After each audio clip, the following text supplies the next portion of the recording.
Yeah, man. I'm gonna wait a second, see if I can get some good old people, some of my good people to pop in. I'm gonna tell y'all how these two guards used to give me the skins. Oh yeah.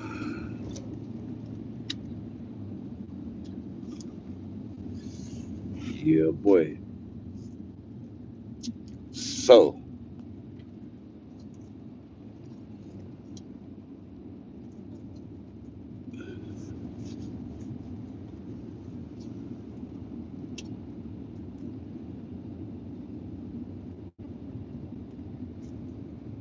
he got a big ass dog. That motherfucker look like a horse, like he walking a fucking horse.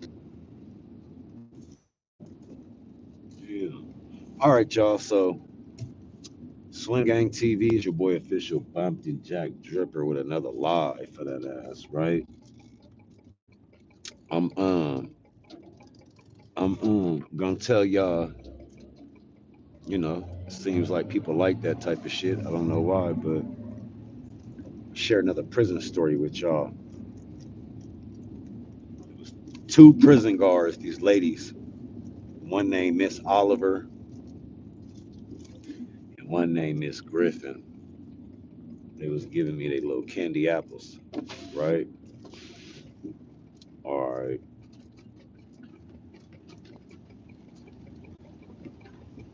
So California, everybody know that. You know by the way I look, the way I talk, the way I sound, my tattoos, everything like that when I get to prison, right?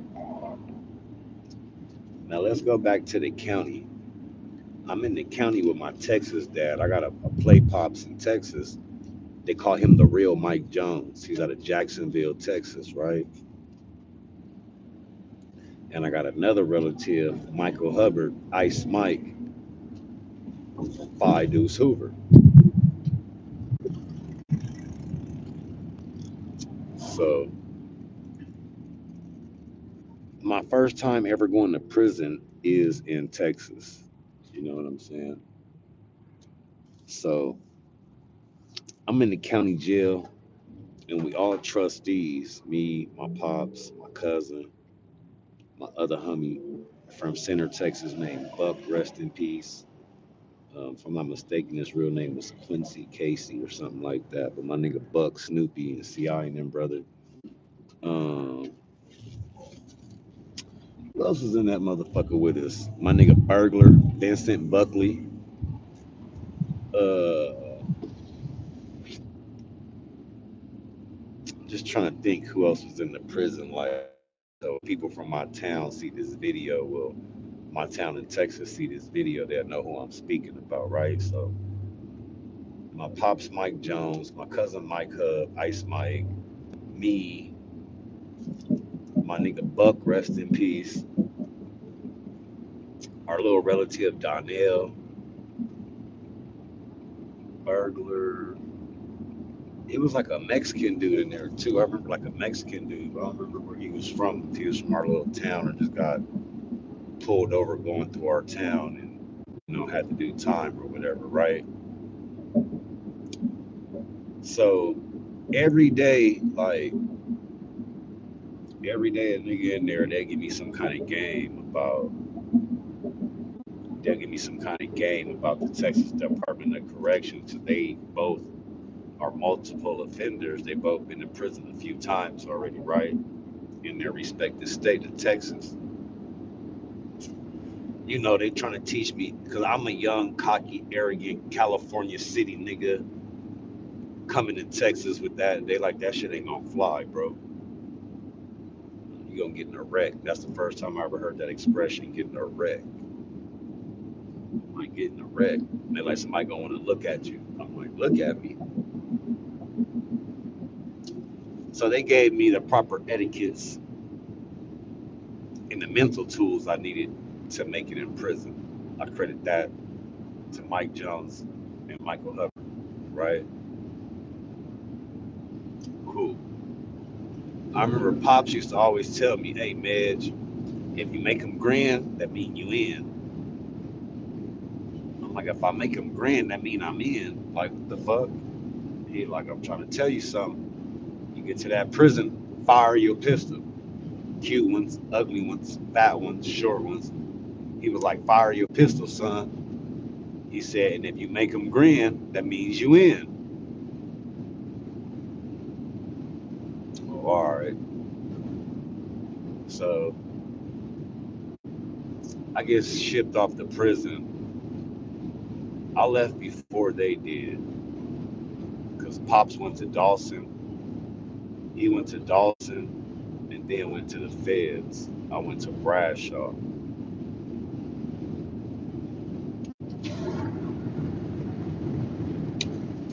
So, anywho, I make it to TDC, getting housed and shit like that, right? Go to reception, get your blood work to make sure you don't have no diseases, all that shit. Take your blood for the FBI data files in case in the future, once you release, you commit a crime. Yo, yo, yo, what's going on, Dave? You commit a crime, they'll have your DNA so they can link you to that crime, right? Just getting off work, brother, telling this story, right? So I make it to prison in Texas, and the way I talk, the way I sound, the way any of us from the West Coast sound, when you get to Texas, you sound way different. You sound, I hate to use race, but they'll tell you sound like a white boy. You talk proper, you sound like a white boy. All right. For whatever reason, that's how they feel, right? So I'll be talking, and the female guards will walk by and be like, "You don't sound like you from out here." So what the deal? What the deal? Hey, you need to hear this. I'm talking about Texas right now, TDC type shit, right? So check me out, big cousin. Shout out to my cousin Gumby. Checking ain't cheating. Comment, subscribe, like his channel. You know what I'm saying? So fucking uh the guards they hear me talking, they'll be like, "You not from out here? Where you from?" I'm like, "I'm from California, from Los Angeles." And that'll put something in their head because all the dudes at the prison, they all know them. They all know them. They grew up in their towns. They were in prison with people that they related. The prison guards are looking at people they're related to. They're looking at their first and second cousins. These prison guards work at these prisons that they family are at. You know what I'm saying? So, so time go on. They hold a little conversation with me about California and shit. And I ain't gonna lie, I lied to a bunch of them female guards. Like, you from California? Like, yeah, Los Angeles. From Compton, like Dr. Dre. Like, I'm sweat. I know Dre. I see Dre, Snoop. See him all the time, right? So that was like they small time country girls out there. They happy just knowing that they fucking with a nigga that they think know Dr. Dre. My nigga know Dr. Dre. That's something to talk about out there, you know. So as time progresses, I'm starting to get my hustle on in the prison and shit like that. And it's like two guards that used to look out for me. Used to bring me tobacco, used to bring me tree, used to bring me free world pencils and pens and erasers for my niggas that did arts and crafts. And I'll charge them niggas for that shit. Right? Miss Oliver and Miss Griffin. Now Miss Oliver, neither one of them were ugly. But Miss Oliver was a little chunky, and I'm a skinny nigga, so that didn't bother me. Shape nice, just a little chunky. And Miss Griffin was dark, like black as a motherfucker, but cute and a little short little thing, you know what I mean? And she did not talk to none of the inmates, which was crazy because she would talk to me, right? She'll let me get tatted. She'll stand there and talk to me while I'm getting tatted up and everything, right? So I start remembering what my pops was saying. Fire your pistol, fire your pistol, fire your pistol. I'm like, all right, try to fire my pistol, right? Cool. So I'm in TDC, Bradshaw unit, and there was this other lady named Frederick. She was from Jacksonville, Texas too, where my pops is from, right? So I remember her asking, "Are you from California? What you doing out here?" I'm like, "Oh, my pops stay out here." She like, "Who your pops?" I'm like, "He from Jacksonville." She said, "I'm from Jacksonville. Who's your pops?" She didn't say pops, they say daddy. You're like, "Who your daddy? Who your daddy is?" I said, "My pops from Jacksonville." She said, "I'm from Jacksonville. Who's your?" I said, "Michael Boyd." She said, "Mike Jones?" I said, "Yeah." She said, "Oh, baby, I got to look out for you. Me and Michael Boyd like this." She says, "I'll be looking out for you. I ain't gonna lose my job behind you, but I'm gonna look out for you." I'm like, "All right, cool." So she would bring me free world food, Whataburger. So that's Miss Frederick. Miss Frederick just give me shit. Nothing illegal, no tobacco, no contraband, but she'll bring me all the free world food, right? Miss Frederick, Jacksonville, Texas. Now, Griffin, I think Miss Griffin was from Kilgore. I think Miss Oliver is from Marshall, Texas. So I remember my play pop saying, he like, "Fire your pistol, fire your pistol." Shit's playing in my head. I see they smiling and giggity, giggity, giggity, acting like kids in a candy store. You know what I'm saying? So I'm gonna fire my pistol. So one day, Miss Oliver's like doing her little thing, and the guards used to choose. And all the inmate, anybody that watched this video, been to TDC and did the dorm living, they know I'm telling the truth. The ladies would choose up. They go to like each building and like, "All right, rack up for count. This is ID count," where you have to stand next to your real bunk with your prison ID, and they come look at your name, look at your ID, check you off. The bitch used to take me with her to all the dorms to take like roll call attendance, whatever you want to call it, ID check, right? Anybody been to TDC, they know I'm telling the truth. Them bitches choose. They call you on the loudspeaker. Even though they know my name is whatever my real name is, and even though they know I go by Slim, they never call me Slim.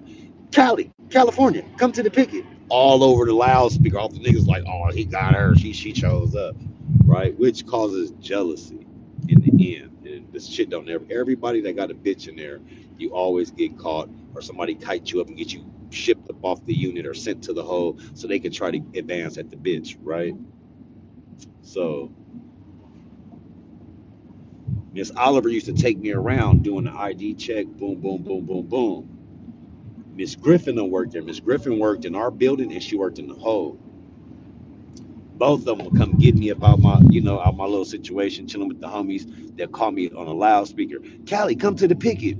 And then so like if one lady, you know what I'm saying, she liking on this inmate, another lady liking on that inmate, and some of these motherfuckers actually end up being together after the fact, right? The relationship started in prison, blossoms to the free world, right? I've seen that many a times, even out here in Nevada, I've seen it. So if there's two guards that's working at the pool and they both got a little what they call a boot thing, a little sweetie, you'll see two niggas with them two bitches.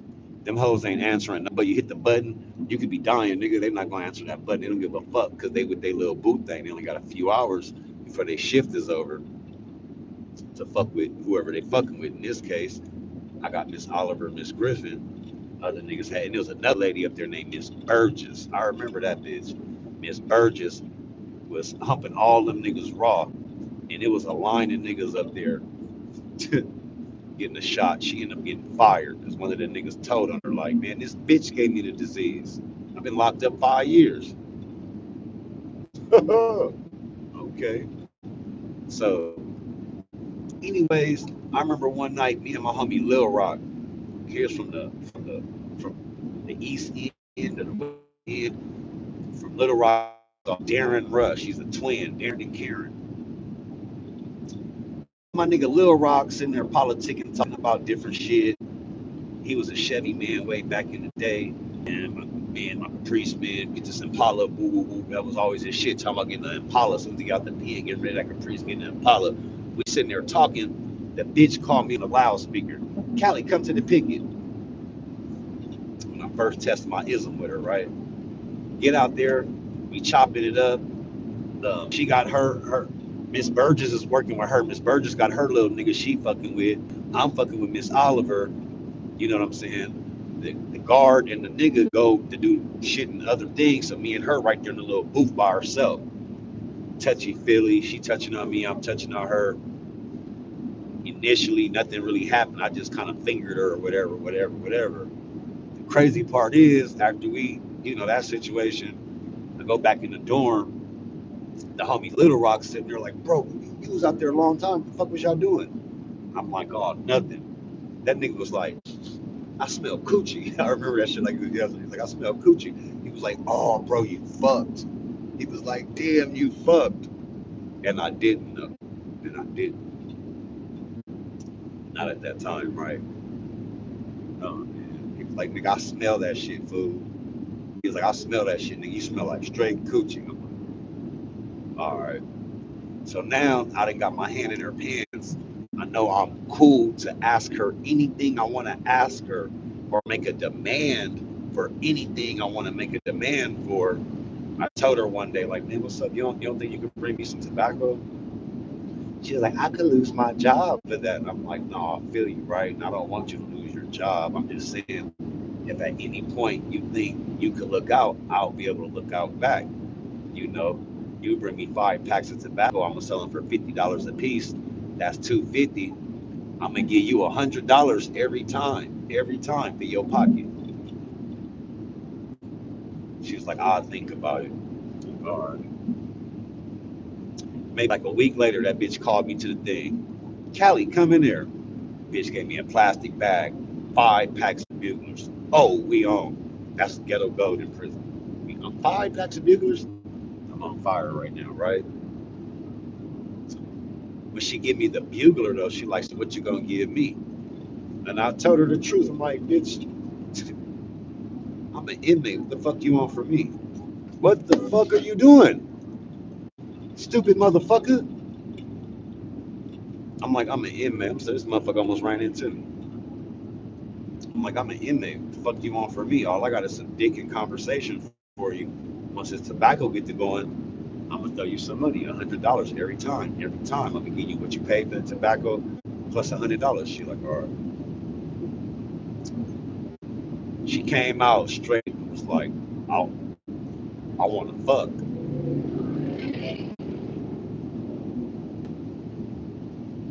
me. She like, yeah.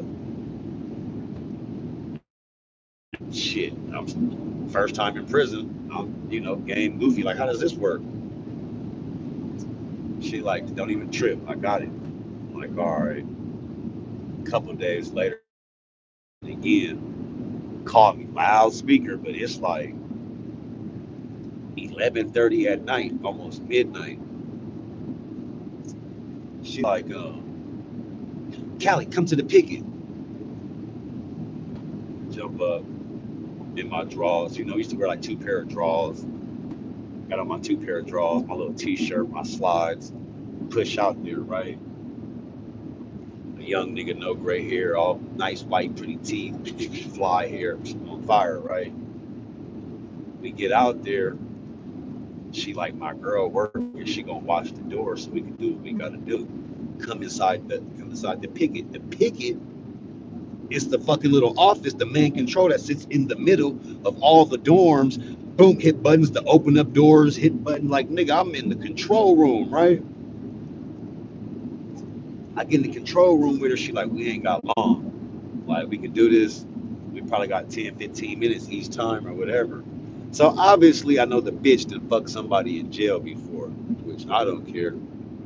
She wasn't my woman. So I'm like, all right, I'm in the control room, in the control booth where I can hit a button and free every motherfucker in there. Right? She got condoms, everything. We get it in. Boom, boom, boom, boom, boom, boom, boom, boom, boom. Go back to the cell. Slept good as a motherfucker too, right? A lot of pent up, whatever. So now I'm humping on her like maybe like once a month, bringing it to back. All this shit is going cool for like a year. In the midst of me fucking with her, Miss Griffin, the little short black one, I be seeing her flirt, and y'all know how them chocolate girls be liking, light skinned guys or mixed guys. Plus, the way I speak, the way I look, my mix, everything, the tats, it all just hit her. She liked me, right? So I pushed the issue on Miss Griffin. Like, look, Miss Griffin, like, you know what I'm saying? You can't bring a nigga no tobacco, no weed, no nothing like that. And it was like crazy because she was like, well, my brother sell weed. Oh, Lord, why'd you tell me that? So now I got Miss Oliver bringing me all tobacco. I got Miss Griffin bringing me all weed, and Miss Frederick bringing me all the free world food. Whataburger, Domino's Pizza, Dairy Queen, the little shit, Hardee's, the little shit from out there in Texas, right? So one day Miss Griffin come with the tree, and it was probably like a quarter ounce. Like I think she was just trying to see if she could pass because she was nervous. I don't think she had ever like brought nothing in for nobody. I'm not saying she ain't never gave up her little candy apples, but I really don't think she had never brought nothing in for nobody, right? So she bringing me in tree came like a little quarter ounce or something like that, just a fat ass dime bag or stress weed, whatever, whatever. And then the next time she came in with a sock, like an ounce ghetto gold. Now, at this time, I'm probably sitting on like 10, 11 packs of tobacco, ounce of weed, and I'm getting an ounce every week, and that whole ounce is selling out every week. Now, that don't, might not sound like much to y'all, but in prison, you gotta think about it. I'm rolling skimpy ass joints in Bible paper and selling them motherfuckers for like $10 shots, $10 hots. Boom, they going, that shit moving like clockwork. So now I got all this money on my books. I'm getting cash money from the inmates inside the prison because they go on visits. They people bring them cash money. They swallow. I didn't see niggas swallow it and shit out the money. I didn't see people swallow it, throw it up. I didn't see them just not necessarily saying I actually seen them do it because I wasn't in the visit with them. They didn't put that shit in some plastic, put it up their ass, come back to the cell, throw it up, shit or to dorm, shit it out, throw it up. Motherfuckers put gloves on and start fishing in between all the feces or the throw up in order to obtain that $50 bill, that $100 bill. You know what I'm saying? That $20 bill that they family gave them in the visitation so they could buy some tobacco or some marijuana. You know, um, so I'm making cash money. I got people inside the prison who people put money on my books, sending money home. I got lockers full of commissary. Like that shit is going. Man, I got my own personal laundryman, Green, from Texarkana. You feel me? I'm on fire. Like I'm living good. Miss Griffin, same way Miss Oliver did. Late night, called me to the booth, to the picket. Went out there, got her sweet potato, got them candy yams. I'm talking about got her little chocolate candy yams, right? Or got her candy yams. I feel like Uncle Elroy on Friday. I feel like the king of Rancho Cucamonga's around this motherfucker, right? So everything is going good for like a few years. Everything went well for a few years because, I did my best to stay low key, try to stay out the bitch's face. When I see another nigga talking to him, oh, man, what you over here talking about? I don't give a fuck what you and this bitch talking about. You know what I mean?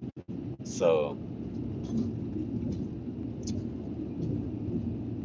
few years, this shit is going good. It's fucking going amazing. I'm humping on both the guards, everything. So now it's Super Bowl. It's like Super Bowl 2007, 2006, 2007, something like that.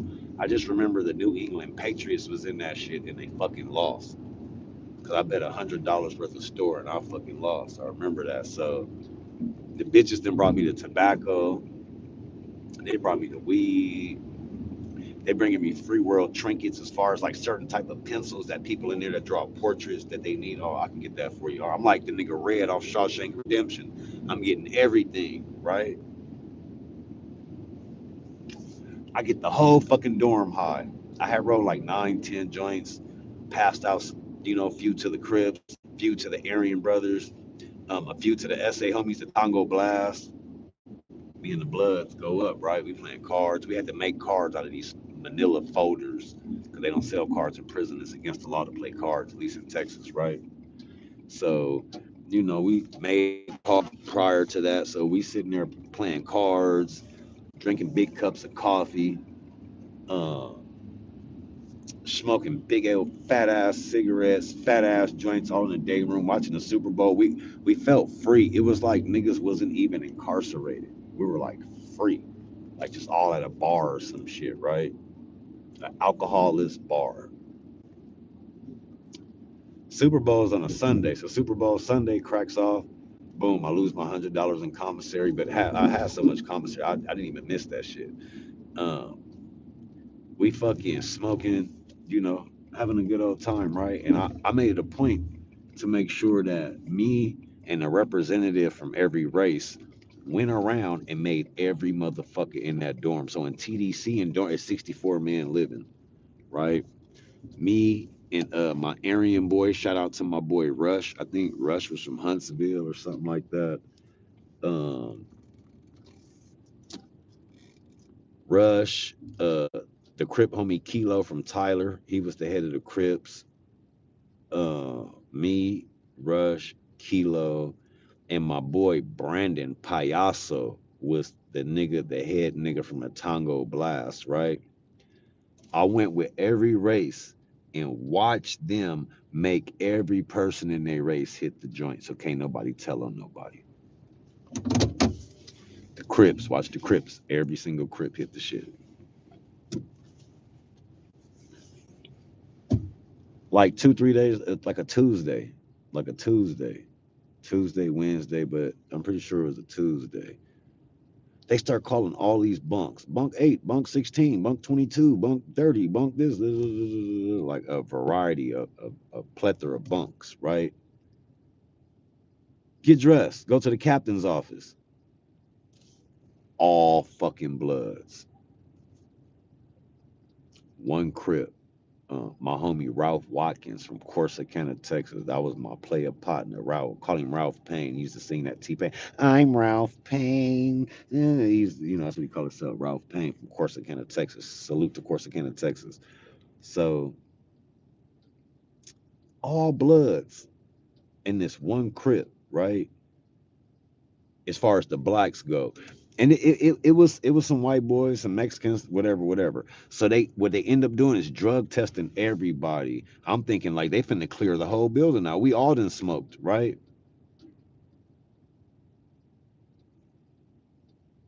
Only motherfucker that they acknowledged that failed the drug test was my stupid ass. I'm the only nigga that went to the hole.